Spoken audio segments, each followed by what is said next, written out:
안녕하세요, 밝음이네 식구 여러분. 소름 돋는 밤의 이밝음입니다. 1970년대부터 80년대 말까지는 조폭들의 활동에 세력 다툼으로 대한민국은 굉장히 암울한 시대를 보냈습니다. 얼마나 그들의 행포가 심했으면 대통령의 특명으로 범죄와의 전쟁을 선포하고 전국 각지의 조직폭력배들을 잡아들이는 일까지 벌였습니다. 그 시절을 배경으로 한 범죄와의 전쟁이라는 영화도 여러분들은 많이 아시고 계실 겁니다. 그 밖에도 친구, 해바라기, 넘버3, 비열한 거리 등등 벌써 개봉한 지 한참이나 지난 영화이지만 조폭들의 생활을 배경으로 한 이 영화들은 아직까지도 많은 사람들의 기억 속에 남아 있습니다. 이런 영화들 중 강철중 공공의 적 1-1이라는 영화의 내용을 보면 비행을 일삼는 고등학생들을 기업형 조직에서 일찍이부터 스카우트하여 깡패로 키우는 내용을 담고 있기도 합니다. 저는 개인적으로 이 영화의 설정이 조금은 유치하다고 생각을 했었습니다. 실제로 일어나기는 조금 힘든 상황이 아닐까 하는 생각 때문이었는데요. 하지만 실제 과거의 조폭들의 경우 자신들을 동경하던 어린 학생들을 이용하여 잡다한 범죄를 저지르도록 종용하기도 했었던 시기가 존재했습니다. 그런 이유로 아주 크게 이슈화가 된 조폭들의 사건도 존재합니다. 이번 사건을 조사해 가면서 그 영화의 설정이 전혀 무리가 아니었다는 생각을 새삼 하게 되었습니다. 오늘 전해드릴 서진 룸사롱 살인사건은 조직 간의 사소한 시비로 시작되어 4명이 살해되는 상황까지 이루어진 사건이었습니다. 이 사건은 단순히 조직들 간의 세력 다툼으로 볼 수도 있으나 이 중 연루된 조직이 대학생 선후배들이 모인 모임 같은 조직이었다는 점이 꽤나 큰 관심을 끌었던 사건입니다. 이 사건의 가해 조직인 서울 목포파는 큰형님으로 불리는 40세의 정씨 이외에는 모두가 20세에서 27세 사이에 목포를 고향으로 하고 유도 대학에 재학 중이거나 졸업을 한 선후배 관계였습니다. 상대 조직이었던 만보파와는 전혀 다른 느낌의 조직이었습니다. 만보파는 당시 서방파 반개 조직으로 흔히 말하는 계보가 있는 전형적인 조폭으로 강남 일대에서 세력을 과시하는 조직이었습니다. 이에 반해 서울 목포파는 큰형님으로 불리는 정씨의 지시를 받아 일반 조직들이 나서기 싫어하는 크고 작은 일들을 대신해서 처리하는 청부 폭력을 주 수입원으로 하는 조직이었습니다. 이러다 보니 만보파에게는 아무리 유도를 익힌 성인들이 모인 조직이라고 하더라도 자신들과는 급이 다르다고 생각했습니다. 자신과 같은 조직원들의 잡다한 심부름 정도를 하는 학생들의 모임쯤으로 치부했기 때문에 경계하기는커녕 아예 무시를 하는 수준이었다고 합니다. 1986년 8월 14일 이날은 만보파의 조직원 중 한 명이 교통사고를 내고 수감 생활을 하다가 광복절 특사로 가석방된 것을 축하하는 자리가 만들어집니다. 이들은 서울 강남에 위치한 대형 룸사롱인 서진회관에서 축하 자리를 만들었죠. 그곳은 서울 목포파의 아지트와도 같은 장소였지만 만보파 일행은 전혀 개의치 않았습니다. 만보파 일행은 7명이서 함께 서진 룸사롱에 자리를 잡고 한창 흥을 올리고 있었습니다. 룸사롱의 다른 룸에는 서울 목포파 일원 8명도 술을 마시고 있던 상태였습니다. 자신들의 구역으로 들어온 만보파가 눈에 거슬리는 상황이었으나 서울 목포파는 직접 현장에서 뛰는 만보파와는 맞붙을 대상이 안 된다고 생각하여 쉽게 덤벼들거나 하지는 못하는 상황이었습니다. 게다가 그 축하 자리에는 만보파 일원인 조원섭도 함께였고 조원섭의 경우는 혼자서 3-4명의 상대를 쉽사리 제압할 수 있을 만큼 싸움을 잘한다는 소문이 아주 자자했다고 합니다. 만보파의 조직원 조원섭의 경우는 이후 허영만 씨의 만화 비트에서도 그 이름을 언급한 적이 있을 정도로 싸움 실력에 대한 소문이 무성했습니다. 서울 목포파 일원들도 그 같은 상황을 알고 있었기 때문에 시비를 걸어봤자 승산이 없다고 판단하여 조용히 그들의 자리가 끝나기를 바라고 있던 상태였습니다. 만보파 7명의 일행 중 우두머리인 오재홍이 서방파의 우두머리를 만나러 자리를 비우고 6명만이 남은 상황에서도 자리가 끝날 기미는 보이지 않았습니다. 그날은 광복절을 하루 앞둔 상황이었기에 초저녁의 시간임에도 불구하고 서진 룸사롱에는 다른 손님들도 많이 있었다고 합니다. 그러다 흥이 오른 만보파 조직원 중 조원섭이 종업원에게 시비를 걸면서 문제가 커지게 됩니다. 조원섭은 자신들의 룸을 좀 더 큰 룸으로 바꿔주기를 종업원에게 청했고, 종업원은 사람이 너무 많아 남는 룸이 없다고 설명합니다. 하지만 조원섭은 종업원의 이 같은 태도가 마음에 안 든다며 자신의 룸에서 나와 종업원을 쫓아가 복도에서 폭행하는 상황에 이릅니다. 이렇게 맡고 있던 종업원은 자신과 친분이 있었던 서울 목포파의 김 씨에게 도움을 요청하게 됩니다. 서울 목포파의 룸에서도 김승길과 고금석이 룸 밖으로 나와 조원섭과 마주하게 됩니다. 만보파의 조원섭은 서울 목포파의 김승길의 중학교 후배였다고 합니다. 같은 목포 출신으로 학교도 같은 곳을 나온 터라 그저 조용히 이야기를 나누고 일단락 될 수도 있었지만, 이미 술이 오를 대로 오른 조원섭은 김승길과 함께 있던 고금석에게 시비를 걸기 시작합니다. 자신들의 구역에 들어온 만보파가 영 마음에 들지 않았던 것이 표정에 그대로 드러나 있는 고금석에게 쫄따구 주제에 뭘 그렇게 싸가지 없이 쳐다보느냐, 너 아주 많이 컸구나, 이런 식으로 시비를 걸며 고금석에게 다가가 뺨을 때리고 폭행하기 시작합니다.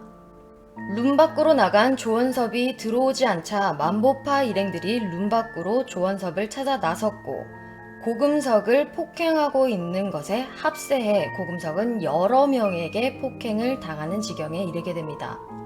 이를 지켜보던 김승길도 자신의 조직원들이 있는 룸으로 쫓아가 상황을 알리게 되었습니다. 비록 두려움은 가지고 있었으나 안 그래도 벼르고 있던 서울 목포파 조직원들은 장진석을 필두로 룸 내에 있는 콜라병 등을 들고 전쟁이라고 외치며 복도로 뛰어나갑니다. 그렇게 두 조직원들이 룸 밖 복도에서 대치하게 된 시간은 밤 10시였습니다. 서울 목포파는 8명, 만보파는 6명으로 수적으로는 만보파가 밀리고 있는 상황이었지만, 만보파에게 서울 목포파는 그다지 위협적인 존재로 받아들여지는 수준의 아이들이 아니었습니다. 계속해서 자신들을 무시하는 만보파에게 서울 목포파의 김동술과 김승길은 가지고 있던 칼을 꺼내 들고 상대 조직을 위협했습니다. 이렇게 대치한 상황에서도 만보파 일행들은 서울 목포파를 계속 무시하는 발언을 하였고, 조원섭은 칼을 들고 있는 상대 조직원들을 향해서 찌를 수 있으면 어디 한번 찔러보라며 도발을 했습니다. 그의 발언에 이제껏 무시당해왔던 것과 조원섭에 대한 두려움 등이 복합적으로 폭발한 것인지 김동술이 가지고 있던 칼로 조원섭의 왼팔을 내려쳐버립니다. 뒤쪽에 서 있던 고금석도 순식간에 조원섭에게 달려들어 칼로 허벅지를 찌릅니다. 이 같은 상황이 벌어지자 만보파 일행은 그제서야 당황하고 상황의 심각성을 알게 됐습니다. 축하를 하기 위해 모인 자리였던 그들은 무기도 전혀 없는 상태였고, 서울 목포파에서 이렇게 도발할 것이라고는 예상조차 못했던 상황이었습니다. 조원석의 팔은 거의 절단되다시피 했고 다리에도 심각한 상처를 입었습니다. 팔과 다리에 심한 상처를 입은 조원섭을 망보파 조직원 3명이서 부축하여 자신들의 룸으로 들어가 문을 잠그고 자리를 피했습니다. 함께 있던 일행 2명 중 1명은 이미 이 같은 상황이 벌어지자 그 자리에서 도주해버렸고, 나머지 1명은 룸으로 들어가지 못하고 룸 반대편에 밴드 대기실에 몸을 숨겼다고 합니다. 이 둘은 서울 목포파에게 발각되지 않아 목숨을 건질 수 있었습니다. 상대가 되지 않았을 것만 같았던 만보파가 자신들을 피해 도망가고 또 숨게 되자 서울 목포파는 자신감이 차올라 이참에 만보파를 손봐주자고 결심합니다. 서울 목포파의 김동술은 조직의 막내인 권모군에게 차에 가서 연장을 챙겨오라고 지시합니다. 막내 권군은 차 안에서 칼 2자루와 야구 방망이 등을 챙겨 다시 서진 룸사롱 안으로 들어오고 서울 목포파 일행은 무기를 챙겨 들고 상처를 입은 조원섭과 조직원 3명이 숨어들어 있는 룸으로 향합니다. 이 와중에 두목격이었던 서울 만보파의 장진석은 만보파 일당이 한 명이라도 빠져나가지 못하게 하기 위해 마대자루를 들고 가게 문 앞에 대기하고 있었다고 합니다. 자신감에 가득 찬 서울 목포파 일행은 잠겨진 룸의 문을 부수고 룸 안으로 들어갔습니다. 김동술과 고금석, 김승기를 필두로 하여 막무가내로 칼을 난자하고 야구방망이를 휘둘러댔습니다. 그렇게 10분 정도가 지나고 나자 만보파 조직원인 조원섭과 고용수, 송재익과 장경식은 더 이상 미동도 없이 축 늘어져 버렸습니다. 그들이 있던 17호실 룸은 완전히 피바다가 된 상태였습니다. 서울 목포파 일당들은 널브러진 만보파 조직원 4명을 들쳐업고 자신들의 차량으로 향했습니다. 2대의 차량 트렁크에 이들을 둘씩 집어넣었습니다. 이때까지만 해도 조원섭은 숨이 간신히 붙어있는 상태였다고 합니다. 이렇게 자리를 뜨기 전 서울 목포파의 김동술은 피투성이가 된 채로 피가 뚝뚝 흐르는 회칼을 손에 들고 다시 서진 회관 안으로 들어갔습니다. 종업원과 지배인에게 신고를 하면 죽여버리겠다는 협박을 하고 난 이후 차량으로 돌아와 일행들과 합류합니다. 그들이 향한 곳은 서진회관에서 8km나 떨어진 사당동의 한 정형외과였습니다. 아직 숨이 붙어있는 만보파 조직원 일행을 살리기 위한 것이 아니라 그곳에 입원해 있던 조직원 한 명에게 이 같은 상황을 알리고 숨어 지내라고 귀뜸을 해주기 위해서였습니다. 그리고는 트렁크에서 만보파 일행 4명도 끄집어내어 병원에 버려두고 도주합니다.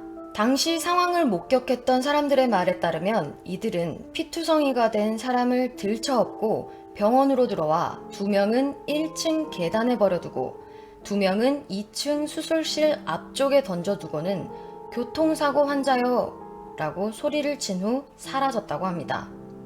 만보파의 조직원 조원섭, 고용수, 송재익, 장경식 이 4명은 모두 사망하게 됩니다. 이들 중에는 부검 결과 칼에 의한 자상이 40여 군데 이상 발견되었다고 합니다. 이 사건은 향후 25년 동안 대한민국의 10대 강력 사건으로 그 기록을 남기게 됩니다. 이 같은 살인사건이 벌어진 바로 다음 날 서울 목포파의 조직원들은 스스로 자수를 했습니다.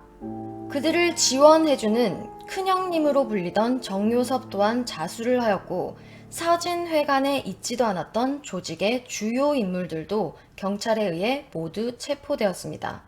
하지만 이 사건의 주범인 장진석과 김동술은 자취를 감춘 후였습니다.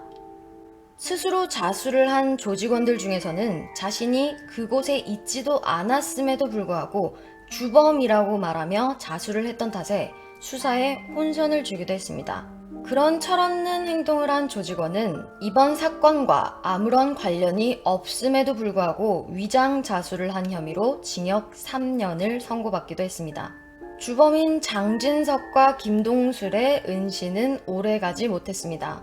주변의 친구들과 지인들을 신문한 결과 사건 발생 4일 만에 경찰은 이들의 위치를 파악하고 검거하게 됩니다. 사건 이후 도주했던 이 둘은 전북 임실, 운암면, 운용리의 산속의 섬이라고 불리는 곳에서 은신하고 있었습니다. 헛간에서 숨어 지내기도 했다가 벼룩 호수라는 곳에 가운데 섬까지 숨어 들어가 낚시꾼인 척 생활을 해나가고 있었다고 합니다.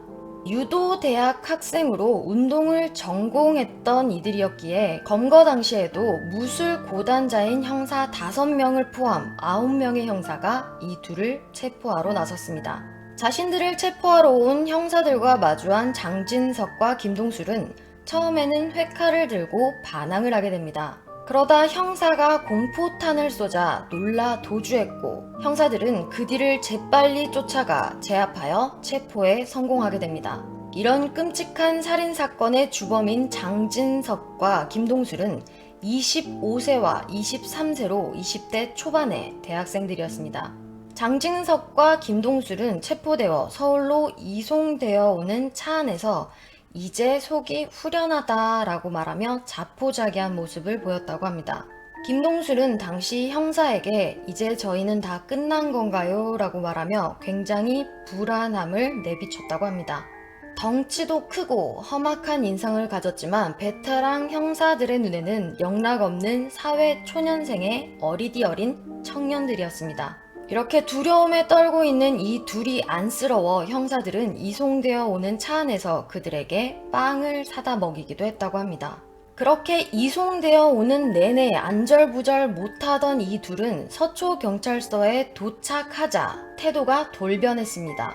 자신들의 검거 소식에 취재를 하기 위해 진을 치고 있는 기자들과 마주하게 되자 다시 허세를 부리기 시작합니다. 차량에서 내리자마자 기자들을 신경질적으로 노려보기도 하고 비웃기도 하는 등 후송차 안에서 두려움에 떨던 모습과는 사뭇 다른 태도였습니다.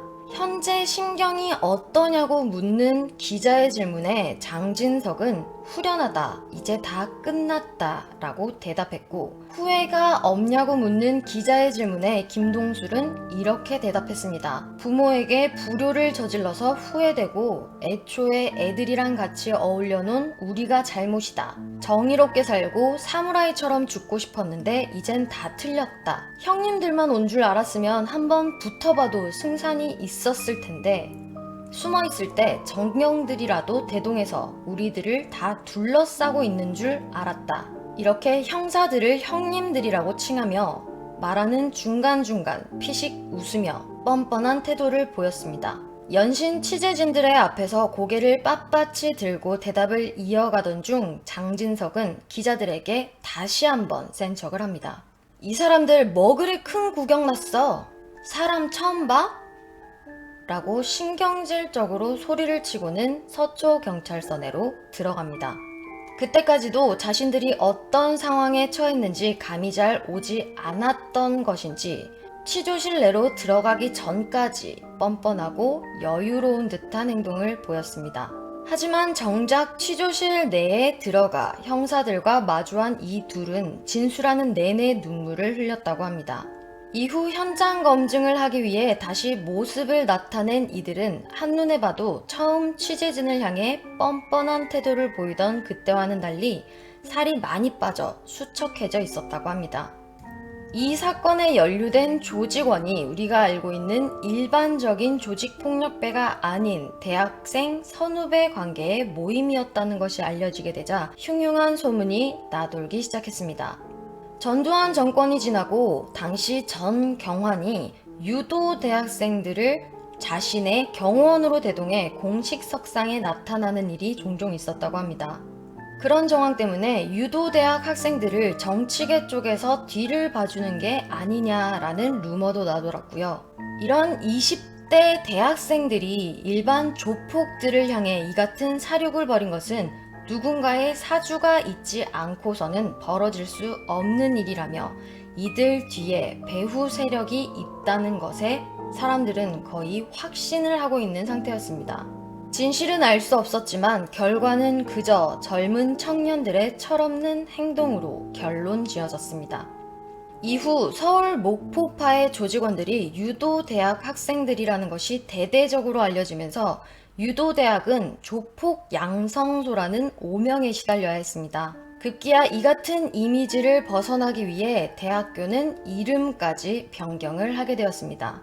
우리가 알고 있는 지금의 용인대학교가 이름이 변경되기 전 유도대학입니다. 이같이 조직폭력배들을 동경하여 스스로를 조폭이라고 부르며 천부폭력을 일삼고 다른 조직원들을 살해까지 하게 된 20대 청년들은 재판을 받게 됩니다.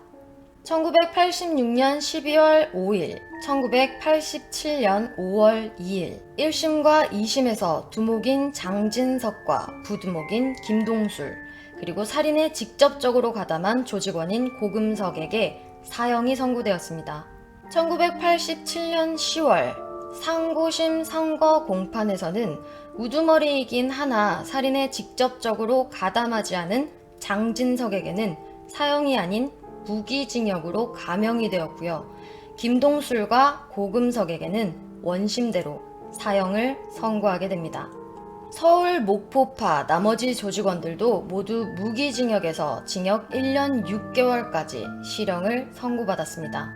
그들의 대부, 큰형님으로 불리던 정요섭이라는 인물은 그저 철없이 조폭을 동경하는 대학생들을 불러 모아 잡다한 첨부폭력을 지시하고 그에 따른 수익을 나눠주며 이들의 비행 생활을 지원해 준 것으로 보입니다.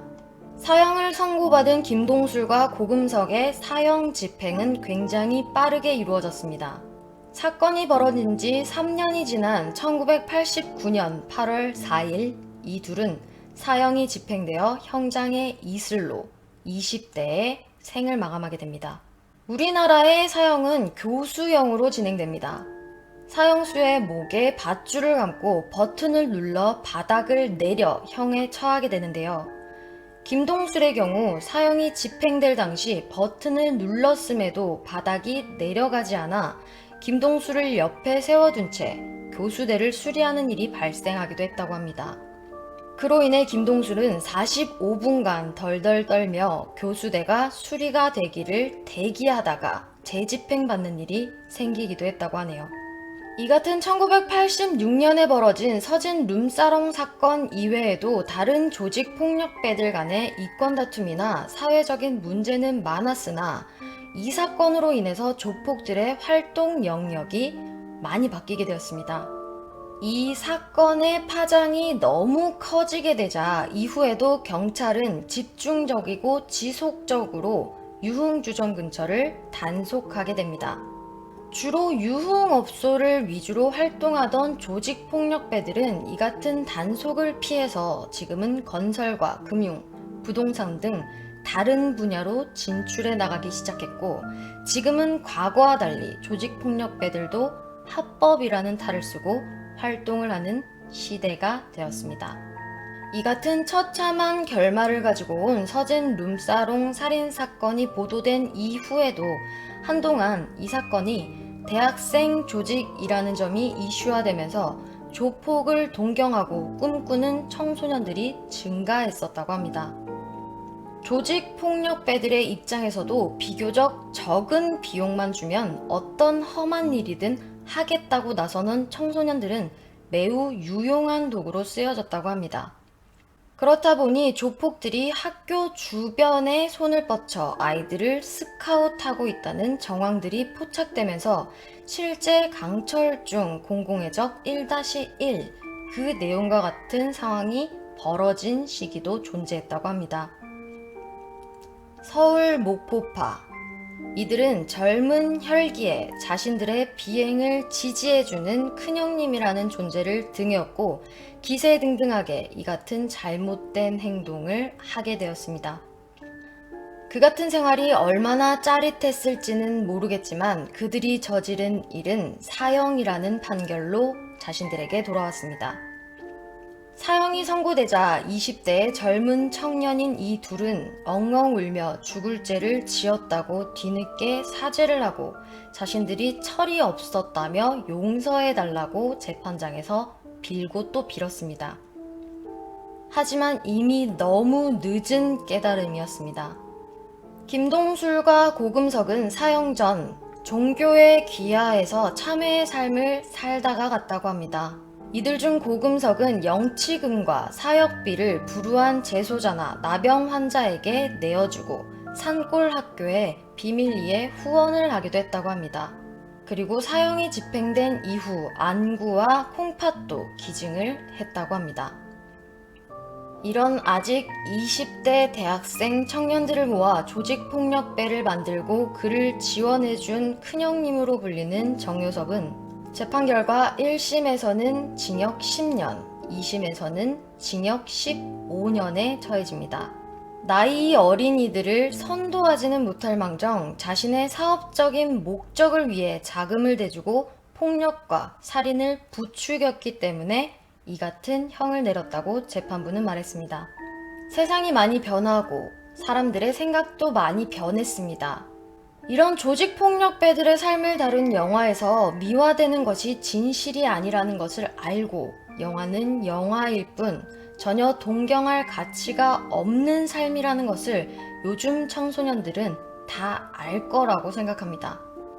혹여나 혹시라도 단 한 명이라도 아직도 영화에서 미화된 조폭들의 생활을 동경하고 조직폭력배가 되고 싶어 하는 이들이 있다면 그 화려하게만 보이는 삶의 결말은 오늘 말씀드린 서진 룸사롱 살인사건처럼 허무하고 보잘것없이 끝이 난다는 것을 꼭 알아두었으면 좋겠습니다.